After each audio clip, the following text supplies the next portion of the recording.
उदयनिधि के बयान के बाद नए मुख्यमंत्री जोसेफ विजय ने सदन में अपना पहला भाषण दिया। जोसेफ विजय चाहते तो अपने इस भाषण में उदयनिधि के बयान का विरोध कर सकते थे। वो कह सकते थे कि उदयनिधि ने जो बात कही है मैं उससे बिल्कुल सहमत नहीं हूं और मैं ये होने नहीं दूंगा।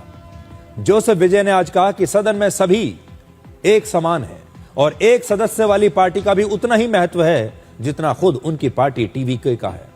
लेकिन आज जोसेफ विजय ने सनातन धर्म के अपमान पर खामोश रहकर हिंदुओं के साथ एक सौतेला बर्ताव किया है, जो भारत के एक मुख्यमंत्री से कभी भी उम्मीद नहीं की जाती।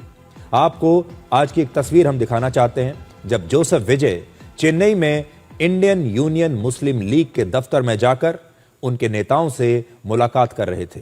ये पार्टी मुसलमानों के हित की बात करती है। इस्लाम के आधार पर यह गठन इस पार्टी का हुआ है और इसके 2 विधायक इस समय जोसेफ विजय की सरकार में शामिल हैं।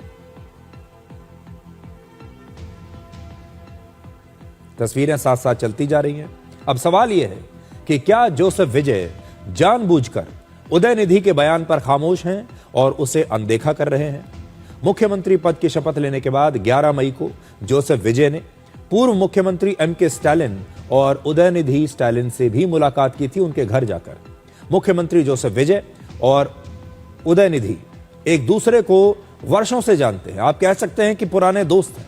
जोसेफ विजय की तरह राजनीति में आने से पहले उदयनिधि खुद भी फिल्मों में काम करते थे और वो भी एक एक्टर थे। ये दोनों ही एक्टर्स थे। वर्ष 2008 में जोसेफ विजय की एक फिल्म आई थी जिसका नाम था कुरुवी और इस फिल्म के प्रोड्यूसर खुद उदयनिधि थे। और इस समय सोशल मीडिया पर इन दोनों की पुरानी तस्वीरों की काफी चर्चा हो रही है, जो इस समय आपकी स्क्रीन पर भी हैं। ये दोनों पुराने दोस्त रहे हैं, पुराने सहयोगी रहे हैं। इनकी बहुत सारी एक साथ तस्वीरें को मिल जाएंगी। अब आपको यह बताते हैं कि उदयनिधि ने अपना यह बयान विधानसभा में ही क्यों दिया। संविधान के आर्टिकल 194 के मुताबिक विधायकों को सदन में भाषण देने पर विशेष संवैधानिक सुरक्षा मिलती है। इसका मतलब है कि विधानसभा के अंदर दिए गए भाषण के लिए किसी भी विधायक के खिलाफ अदालत में कोई कार्रवाई नहीं की जा सकती।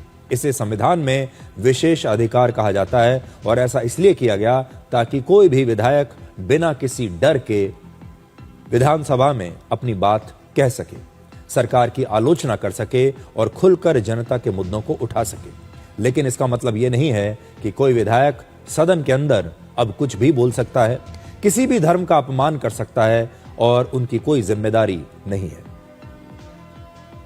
तो आज हम इस बयान पर घोर आपत्ति जताते हैं और हम यह भी कहना चाहते हैं कि नए मुख्यमंत्री जोसेफ विजय को इस बयान पर तुरंत आपत्ति जतानी चाहिए थी।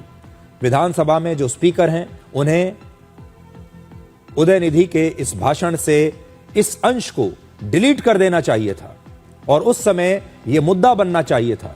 इसके बारे में बात होनी चाहिए थी कि इस प्रकार का अपमान सनातन धर्म के लिए स्वीकार नहीं होगा। लेकिन ऐसा कुछ नहीं हुआ।